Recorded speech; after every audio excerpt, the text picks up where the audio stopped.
Imagine my shock when I went to the store and saw that a 64 gigabyte SD card was only $9.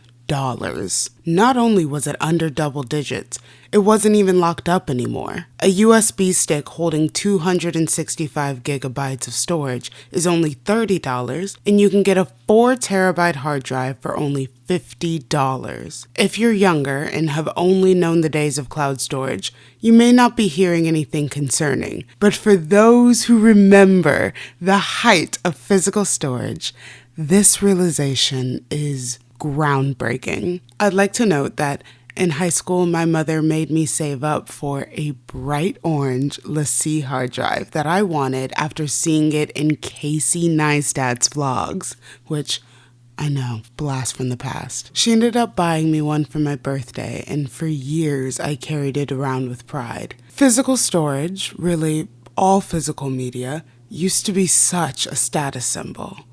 That status symbol has now been eliminated by cloud storage. The new technical status symbol isn't having the best tech in the world, but the best tech to integrate you into other worlds. Tech glasses, VR headsets, AirPods that translate languages for you, smartwatches that seamlessly track your being. Being bogged down by the physical? It is so 1990. As microchips shrink and the Internet of Things expands, storage needs are multiplying, and yet the cloud is shifting under our feet. What does this mean for our data, our memories, and the future of infrastructure? My name is Ellie Davis. This is Data Darling.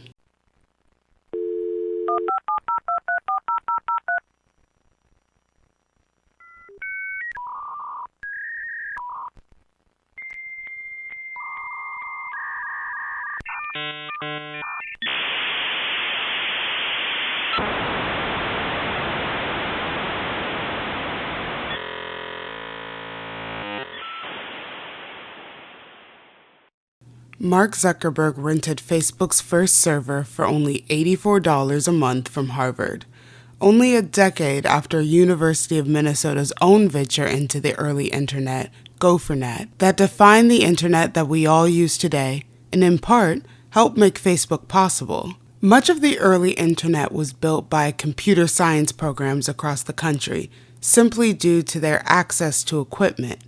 Access has always been the hidden gatekeeper. As Spike Lee noted, the fall of the film school admission wasn't due to disinterest, it was due to the rise of access. Now an iPhone can win an Oscar. And since market rate was anywhere from $200 to $500 plus a month for a server of similar power, getting a head start at a fraction of the price gave Facebook an advantage beyond simple innovation and drive from the founders. Just across the river, and explicitly not Cambridge, MIT students Drew Houston and Arash Ferdowski founded Dropbox. You've used it, I've used it. It's a site to store larger files and even act as a centralized transfer point for larger companies that need everyone to be able to access their files seamlessly. Google Drive officially launched in 2012, allowing seamless integration with their already popular Gmail product. This is to say, the middle point between Web 1.0 and Web 3.0 was the rise of cloud storage. Even Facebook at a certain point became a memory bank. Think about it.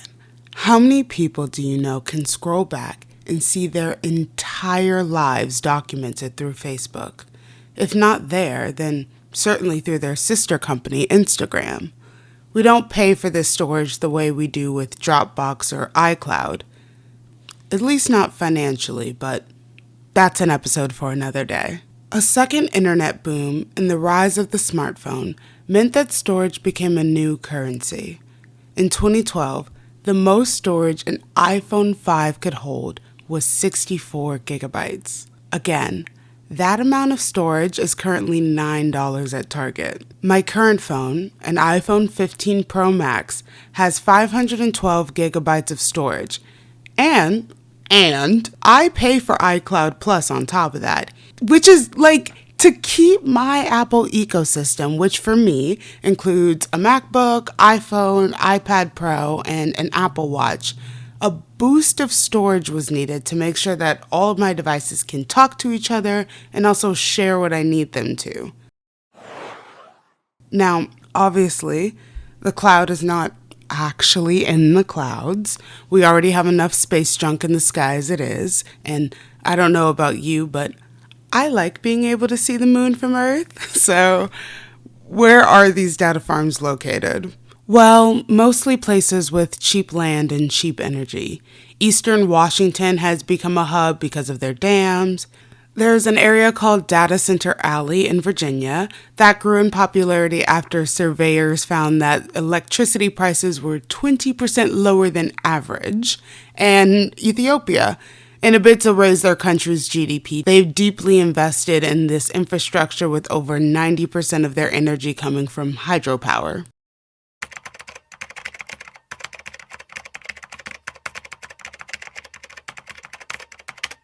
So let's get back to a kind of joke, kind of not, that I mentioned earlier.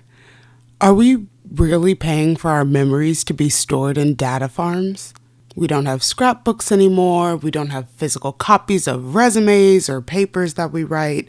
If Facebook and Instagram serve as museums of our lives, then maybe we could call something like Snapchat Memories our archives.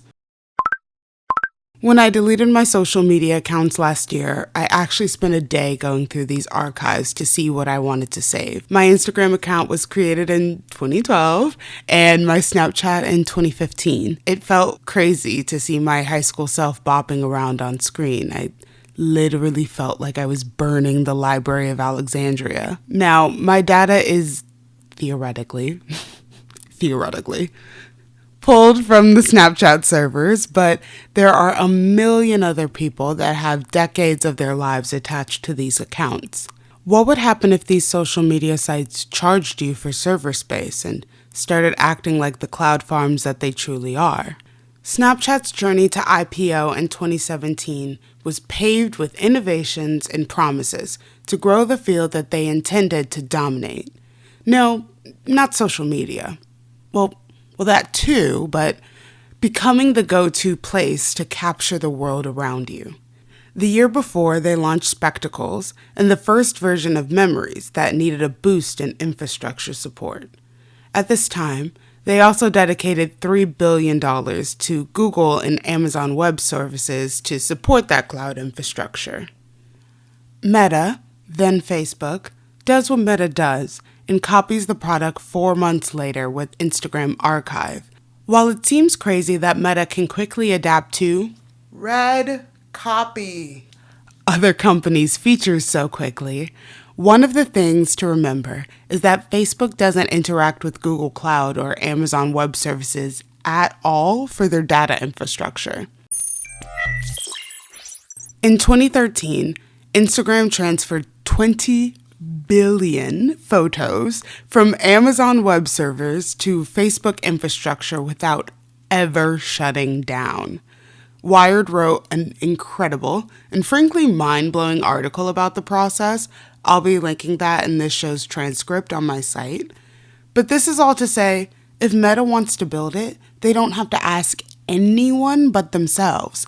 Snapchat and other smaller tech companies have to check in with their infrastructure teams to even see if they have the space to scale, let alone the time and manpower to keep it all running. But at a $500 billion valuation in 2017, Facebook can afford to be self-sufficient. So from what I can tell, no. Facebook and Snapchat aren't going to be adopting a pay-to-store model on their archival products anytime soon. Right now, daily usage fuels data collection, and data is the currency that every company is running on. If you're going to outsource your infrastructure, companies are choosing to collect as much data as possible to make the money they'll have to pay into it as fruitful as possible. I think it would be cool to see an ownership model be applied to large data collections like this. You could possibly license out your Snapchat memories and get paid as someone watches them back, similar to a backlog of YouTube videos. I feel like there's something up, but We'll have to let the chips fall a bit more before we can revisit the question. Because of some hanging chads 25 years ago, it is a fact that for the foreseeable future, data infrastructure is not public infrastructure. Right now, AWS and Google Cloud, they kind of own our ass, yep. Anything stored on the internet isn't owned by us. It can easily be wiped and easily turned over to the feds before you can even think about wiping what's available on it. Even publicly owned digital archives like the Internet Archive, which is owned and managed by the Library of Congress, is currently under attack. Even the top industry professionals are struggling to find the line between storage infrastructure and data collection. Right now, it is mostly storage. Any data is being funneled into models and algorithms, which is simply, well, a loss. These algorithms don't work without data, and the data is just a weird, lumpy, mildly invasive bundle without an algorithm to feed it into. There's a sentiment right now that as long as the machines know it, humans don't need to. Archives are being wiped completely. You, a human being, cannot watch Sesame Street on Max anymore, but ChatGPT can tell you all about it. And that feels weird. Conceptually, I know, machines know more than me, but this isn't machines knowing more. This is machines being given more access and simply having the storage space, because I have a brain, the storage space to know more than me. So what's next? I'm going to leave you with 2 things to do after you listen to this. Number 1, go read your data policy on all the places you store data. Instagram, Google Drive, Notion, OneDrive. Make a point to know what their process for backing up and maintaining your data is. And number 2, go get a hard drive. I'm so serious. I'm so serious. I'm no doomsday prepper, but if you only see your tax documents through the TurboTax software, you are actively setting yourself up for failure. Collect everything that matters to you. Invest in personal physical storage while it is cheap and accessible. Go back up your life. Save receipts, screenshot the text that made you cry, and please do not let your entire digital existence live in someone else's server farm. Okay, that's all I've got for you today. Thank you for listening. My name is Ellie Davis. This is Data Darling. And remember, when in doubt, follow the data.